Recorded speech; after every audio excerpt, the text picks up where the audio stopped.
ว่าเจ้าเป็นมือใหม่หรือว่ามือเก่าเนาะเจ้าต้องจือ1เคล็ดลับนี้เนาะที่ว่าเจ้าจะเทรดแล้วสร้างกำไรได้เนาะนั่นก็คือเทคนิคที่ว่ามันเป็นเขียวกลืนกินแดงเห็นบ่แล้วก็แดงกลืนกินเขียวสำหรับในการนำไส้นี่ก็ง่ายๆเด้อทุกคนเด้อเนาะเพียงแต่ว่าเฮาเห็นในช่วงที่ว่าแท่งเทียนมันเป็นลักษณะเขียวกลืนกินแดง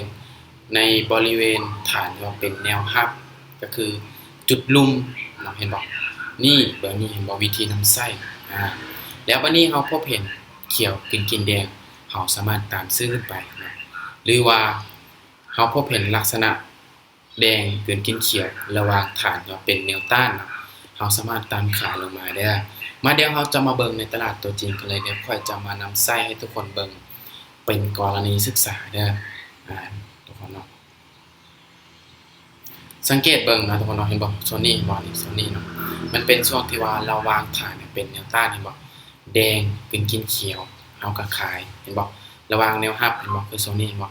เขียวกินแดงเฮาก็ซื้อมาเดี๋ยวค่อยจะมาเทรดให้ทุกคนเบิ่งเป็นกรณีศึกษาเด้อทุกคนต้องติดตามแล้วเอาไปปรับใช้เนาะคือเฮาจะเทรดในกราฟเดี๋ยวเบิ่งก่อนเนาะมันจะมีหลายๆกราฟได้เฮาเลือกเทรดเนาะกราฟไหนที่ว่ามันตรงตามบทเรียนของเฮาแล้วเฮาจะออกตามนั่นเลยเนาะตอนนี้นี่ก็ค่อนข้างว่าบ่เห็นเนาะได้บ่เดี๋ยวมาเบิ่งทองคำครับ Dogecoin ก่อนมาทุกคนเอาได้นี่เลยเนาะอาจจะไปที่40เหรียญเนาะประมาณอยู่เกือบเข้าล้านเลยทุกคนในไมนี่เนาะค่อยได้ทำการขายเด้อเพราะว่ามันตรงตามเทคนิคก็คือนี่เนาะเห็นบ่นี่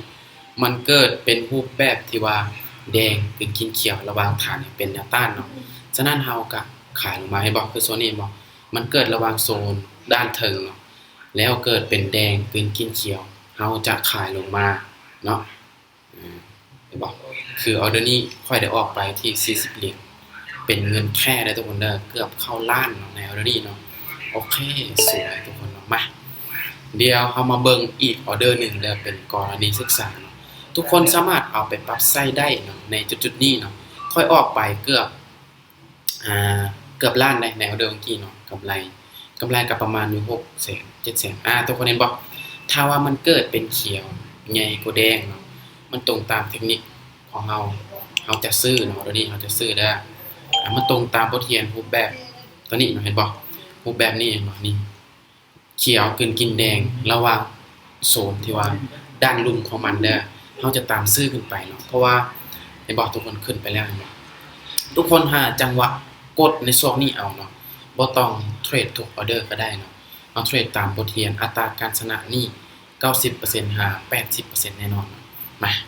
เดี๋ยวมาเบิ่งแนวนี้โอเคเห็นบ่ออกไป2ไม้วินเบิด2นี่เห็นบ่ทุกคน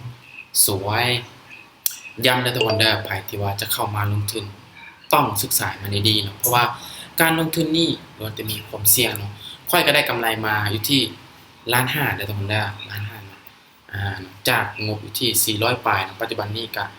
มาฮอด500เนาะการกำไรมาประมาณอยู่ล้านปลายนี่เนาะนั่งเพียงแต่3นาทีเท่านั้นเนาะให้ทุกคนเบิ่งเป็นกรณีศึกษาทุกคนก็สามารถเอาเทคนิคนี้ปรับใช้ได้เนาะ